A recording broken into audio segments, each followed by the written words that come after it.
تو یہ ایبسلیوٹ حکم ہے قرآن کا کہ قل عبادی، لیکن کہا کسے جا رہا ہے؟ لی عبادی، جو میرے بندے ہیں، جو اللہ کے بندے ہوں گے. قرآن یہ کہہ رہا ہے، اتنا کانفیڈنس رکھتا ہے اپنے بندوں کے اوپر کہ یہ کبھی بری بات نہیں نکالیں گے. تو اب اس پرسنالٹی کا دوسرا کمپوننٹ کیا آیا کہ کبھی منہ سے بری بات نہیں نکالتے. اب منہ سے بری بات نکالنے میں جو ہم لوگوں میں نام رکھتے ہیں، میں نے وہ آیتیں رکھی نہیں، وقت کم تھا. الحجرات جو ہے سورہ، اس کو آپ پڑھ ڈالیے. کیا کیا منع کیا ہے؟ کسی کو برے نام سے مت کہو، لنگڑے کو لنگڑا مت کہو، کالے کو کلو مت کہو، گنجے کو گنجا مت کہو، غیبت مت کرو، تانے مت دو، بدگمانی مت کرو، ایک دوسرے پہ شک مت کرو. کیا کیا نہیں ہے. میں کتنی سلائیڈیں لاتا آپ کو بنانے کے لیے، لیکن یہ کیریکٹر بناتے ہیں ہمارا. الحجرات 11 سے لے کے 13 تک آپ چلے جائیے، پوری چیز قرآن. اور ایک بات یہ سمجھ لیجئے گا، جب قرآن نے کہا ایسا مت کرو، تو جب بھی ہم کر رہے ہیں ہم قرآن سے بغاوت کر رہے ہیں.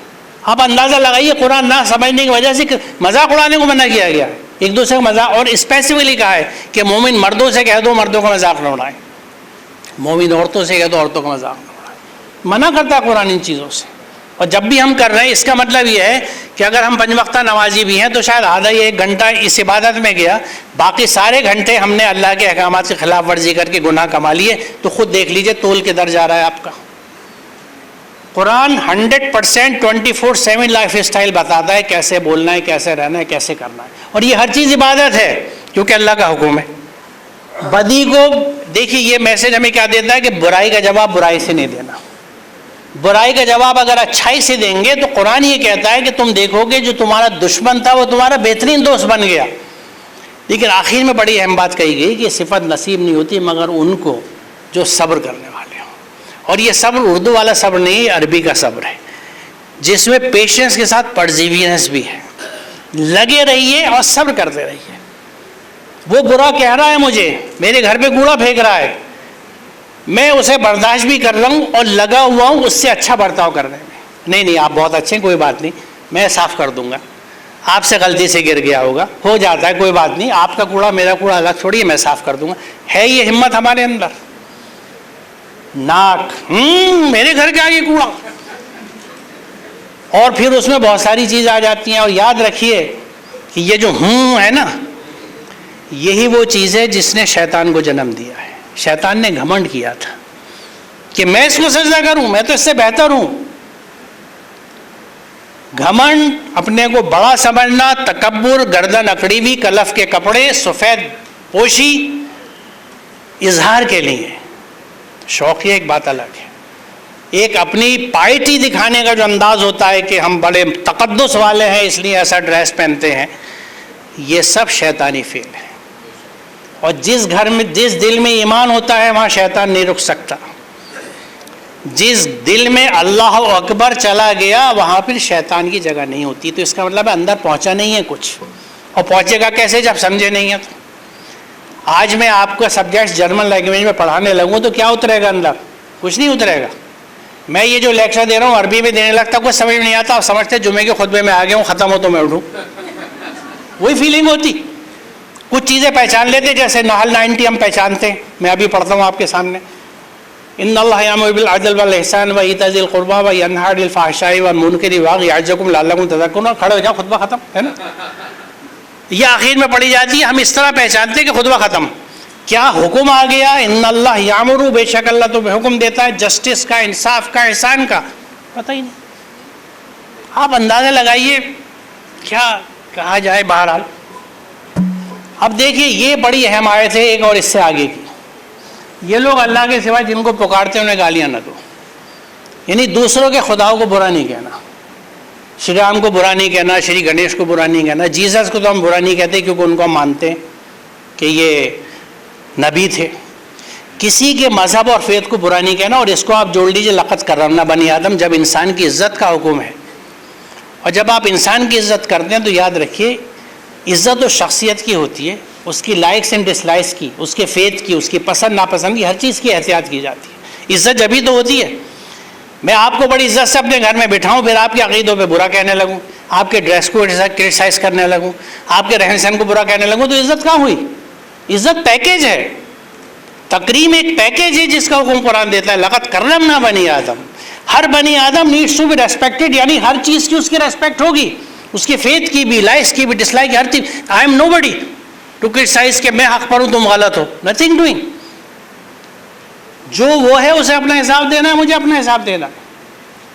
تو ہمیں یہ کہا گیا ہے کہ کسی کے مذہب کو برا نہیں کہنا، کسی کے خدا کو برا نہیں کہنا. اب اگلا سوال یہ آتا ہے کہ کوئی میرے مذہب کو برا کہے تو میں کیا کروں؟ قرآن جواب دیتا ہے، ان ایکسپیکٹڈ جواب ہے، آپ ایکسپیکٹ نہیں کرتے ہوں گے. اور اے ایمان والو، بات ان سے کی جا رہی ہے جو ایمان لا چکے. بلا شبہ تمہیں کتاب پہ نازل کیا ہے کہ جہاں تم سنو کہ اللہ کی آیت کے خلاف کفر بکا جا رہا ہے، ان کا مذاق اڑایا جا رہا ہے، وہاں نہ بیٹھو جب تک کہ لوگ کسی دوسری بات پہ نہ لگ جائیں. That's it. کہیں پہ بھی اللہ کی آیتوں کا مذاق ہو رہا ہے، کفر بکا جا رہا ہے، اتنی دیر کے لیے ہٹ جاؤ کہ وہ ٹاپک چینج کر دیں، ادروائز جوائن دیم اگین. یہی بات ایک اور جگہ قرآن میں زیادہ تفصیل سی گئی ہے، میں نے ایک آیت لی ہے وقت بچانے کے لیے. یعنی ہمیں یہ نہیں کہا جا رہا تم بھی پلٹ کے برا کہنا، ان سے ڈسکنیکٹ بھی مت ہو، جڑے رہو، انسانی رشتے قائم رکھو.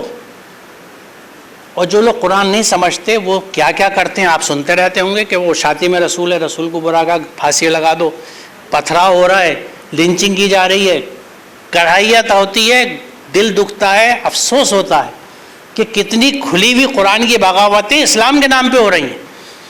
ایک حکم لا دیجئے قرآن سے اور اگر آپ کہیں گے رسول اللہ سے سوال ہی نہیں پیدا ہوتا، نبی کبھی قرآن سے الگ نہیں جاتا، صحابہ کبھی نہیں جا سکتے، کوئی مومن نہیں جا سکتا قرآن کے خلاف. ہاں جو ایمان رکھتا ہوگا، جس نے اسلام قبول کیا ہوگا. اور ایمان لانے کی 5 چیزیں جو سورہ بقرہ میں شروع میں بتا دی کہ ہم ایمان لائے اللہ پر، اس کے نبیوں پر، اس کی کتابوں پر، اس کے ملائکہ پر اور آخرت پر. یہ 5 چیزیں ہیں ایمان کی. اور جب اللہ پہ، اس کے نبیوں اور کتاب پہ ایمان لائے تو اس کا اللہ کتاب پہ عمل بھی کرتے ہیں کیونکہ حکم ہے اتبعوا ما انزل الیکم من ربکم. یہ چیزیں کنیکٹڈ ہیں ساری. تو ہمیں یہ حکم نہیں ہے. اب آپ اندازہ لگائیے، آپ ایسے سماج کو بنا رہے ہیں بچپن سے، اگر قرآن پڑھا رہے ہیں اسے سمجھا کے کہ بیٹا کبھی برا نہیں بولنا، برائی کا جواب برائی سے مت دینا، ہر ایک سے اچھے اخلاق رکھو. اور بھی احکام آتے ہیں، میں تھوڑے سے اور بتا دوں آپ کو. اب لیکن ہمارا جو حال ہے وہ بقرہ 85 میں یہاں واضح ہے کہ تم کتاب کے ایک حصے پہ عمل کرتے ہو اور باقی سے کفر کرتے ہو. قرآن یہ کہہ رہا ہے. اور تم میں سے جو ایسا کرے اس کی سزا اس کے سوا کیا ہے کہ دنیا میں ذلیل و خوار ہو کے رہے اور آخرت میں شدید ترین عذاب کی طرف لوٹا دیا جائے. آج ہماری ذلت اور خواری کی وجہ محض یہ ہے کہ ہم نے قرآن کو چھوڑ رکھا ہے. کچھ چیزیں ہم نے کیا چن لی قرآن سے، اقیموا الصلاۃ وآتوا الزکاۃ، اس کو جیسے سمجھے کر رہے ہیں، کتب علیکم الصیام جیسا سمجھتے کر رہے ہیں. ورنہ اپنے علاقوں میں جیسے میں رمضان دیکھتا ہوں، جو بازار کی رونقیں، جو شاپنگیں، جو اسراف، جو بیہودگی ہے، جو بے شرمی ہے، تو وہ اللہ کے رحمت کے مہینے کی تو نہیں ہو سکتی. چھوٹی سی عقل رکھنے والا میرے جیسا بھی اس بات کو سمجھ سکتا ہے کہ یہاں کہیں پہ بھی تقدس یا پائٹی تو نظر نہیں آتی، یہاں تقویٰ تو نظر نہیں آتا. ایسی بہت سی چیزیں ہیں. لازمی کیا ہے کہ پورے قرآن کو سمجھنا ہے. یقین جانو جن لوگوں نے ہماری آیت کو جھٹلایا، ان کے مقابلے میں سرکشی نے بغاوت کی، ان کے لیے آسمان کے دروازے ہرگز نہ کھولے جائیں گے. ان کا جنت میں جانا اتنا ہی ناممکن ہے جتنا سوئی کے ناگے سے اونٹ کا گزارنا. پتہ نہیں آپ میں سے کتنے بچے اور بچیاں سوئی کے ناکے کو جانتے ہوں گے. دھاگا جب سوئی میں ڈالا جاتا ہے، کیونکہ یہ چیزیں ختم ہوتی چلی جا رہی ہیں. اور جب تھی بھی تو لڑکے تھوڑی سوئی میں دھاگا ڈالتے تھے. ہمارے شہزادوں کا کام کبھی نہیں تھا، تو بچی گھر کی کرتی تھی. میں اس لیے جانتا ہوں کیونکہ میری ماں ایک ڈیفرنٹ ماں تھی. انہوں نے مجھے نہ صرف دھاگا ڈالنا سکھایا تھا بلکہ ترپائی بھی سکھائی تھی، 1 دھاگے کی بھی اور 2 دھاگے کی بھی، جو مجھے ہاسٹل میں بہت کام آئی جب میرے کپڑے پھٹ جاتے تھے. تو ٹریننگ ہوتی ہے. ماں سمجھدار ہوگی تو وہ یہ فرق نہیں کرے گی، وہ بیٹے سے کچن میں کام بھی کرائے گی اور بیٹے سے باہر سے سودا بھی منگائے گی، کیونکہ شخصیت متوازن بننی چاہیے.